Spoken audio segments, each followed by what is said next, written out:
Let me tell you how one Tuesday morning in Manhattan, with the wind biting at every collar and the city's nerves already frayed, a single move from a waitress sent shockwaves through a room full of strangers and ended up changing a lot more than anyone expected. Yeah, that happened, and I was there to see every second of it, the kind of thing that sticks with you. You know what I mean? It all started in the middle of that diner on 53rd, the kind of spot where tired suits and construction crews brush elbows over burnt coffee and soggy pancakes. And honestly, most days you'd never remember a face, but that day, nobody's going to forget Ray. Not now. Not after what she did.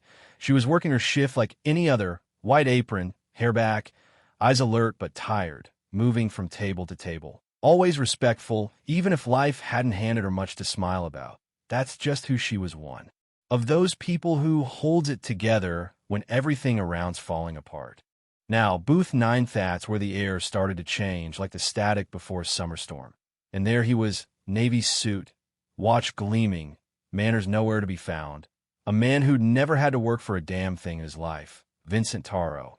And you could tell he knew it. You could see in a way he held his coffee cup like the world owed him heat and flavor and respect, like Ray was just an extra in his little movie. So when he slammed that cup down, loud enough to rattle silverware, the whole room tensed. And when he barked out, "Is this sludge what passes for coffee here?" It felt like he wanted a fight, not a refill. Ray, she took a breath. You could see it, that pause before the storm. And she said, "Good morning, sir. Would you like a fresh cup?" So calm, so even, like she'd said it 1,000 times before, and probably had. But he wasn't looking for service. He was looking for a scene. A fresh cup? What I like is for someone who can actually do their job to serve me. And by now, people had started to stare, forks paused midair, conversations frozen. Nobody's saying a word. Not yet. But Ray, she didn't flinch, didn't give him the satisfaction, just nodded and said she'd bring a new one. But then he leaned in, louder, nastier. "No, you know what I want? I want to know how a place like this hires someone like you." And the whole room went cold. Kitchen noise faded like everyone was holding their breath. And he wasn't done. Not by a mile. "You people always act like the world owes you something. You think that uniform makes you part of society?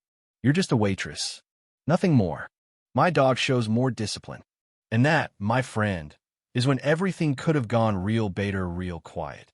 Ray, fists balled up behind her back, nails biting skin, just stood there, then looked him right in the eyes. "Sir, I'm going to ask you politely to sit down and let me do my job." Voice steady, no hint of fear, and he just laughed cruel. "Or what? You'll call your manager? I own people like you. Always have."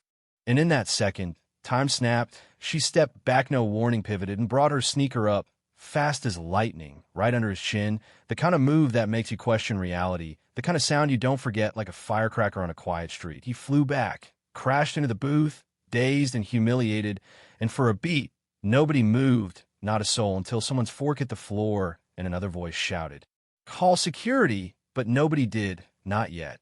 Instead, Ray stood over him, breathing hard, shaking a little but eyes fierce. "You don't own anyone," she said, words sharp as glass. "Not anymore."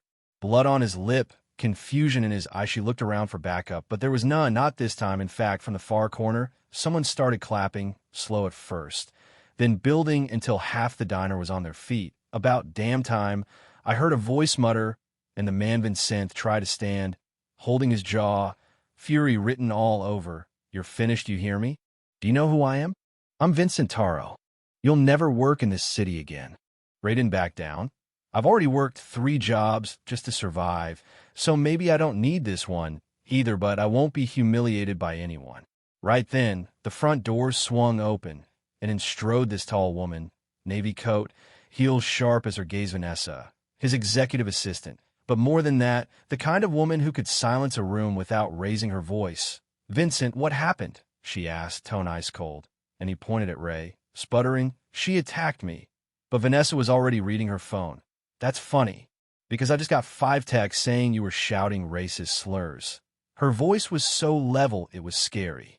Now, here's where the twist hits. Vanessa, who everyone thought would be on Vincent's side, just locked eyes with him and said, "I've seen the footage. It's everywhere. 2 million views and counting. The comments aren't in your favor, Vincent. Not even close.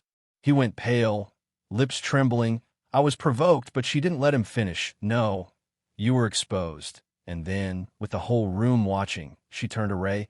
I'm sorry for what happened. On behalf of our company, I'd like to speak with you privately, if you're willing. Ray's voice, so soft I barely caught it. I'm not looking for money. I'm just tired of being treated like I'm disposable. And Vanessa nodded. You shouldn't be. Then, clear as day, she turned to the entire diner. This isn't just about what happened now. It's about what we allow every day. Vincent Taro will be stepping down from his company effective immediately. Vincent gasped. You can't do that. You don't have the power, but she shut him down. I do. I'm the interim CEO. The board had been watching you. You just gave them the proof they needed. And the silence that followed you could feel in your bones. Vincent swayed on his feet, eyes hollow. All this because of a waitress, and Vanessa shot back. Not just any waitress. A woman who stood up when no one else would. Ray nearly buckled, gripping the counter to steady herself. The whole morning like a fever dream. She'd shown up for a paycheck and ended up in the middle of storm. But now, with every eye in the room on her, she felt something she hadn't in years of weight lifting. Like maybe, just maybe, she mattered. And then, Vanessa, now in charge, looked at her, voice gentle. You don't have to work here anymore. I want to offer you a position with us. Human resources, community outreach, not pity. We need people with integrity. And Ray, through tears she tried to hide, I don't even have a degree. And Vanessa smiled. You have something better. Courage. Vincent stormed out, mumbling curses, his world shrinking behind him as the crowd applauded not for the kick this time, but for her strength. Months later, Ray sat in a new office, sunlight streaming over her nameplate. Director of Community Equity and Outreach. She still stopped by the old diner sometimes, not to work, but to remember where she'd come from. And when she saw a new waitress, nervous and shy, she'd smile and say, stand tall. You're worth more than you think. Because the woman who once took insults in silence was now writing policies to protect others. All of Ivory Ripple. Every change started with one bold move in a place nobody thought would matter. And it makes you wonder, doesn't it? How many Rees are out there right now? One bad day from changing everything. What would you have done in her shoes? What would you have done if you were in that diner, watching it all go down? If this story hit you, if it made you angry, proud, or just made you think, hit that like, share your take in the comments. Was justice served? Or did it just scratch the surface? Where do you stand on respect, power, and what real courage looks like in America today? Let's talk about it, right here, right now. Xin chào các bạn, mình là Trinh, mình phụ trách viết content. Trên đây là những công việc của mình là mình lên mạng. Vamos supor, você falou negócio sério.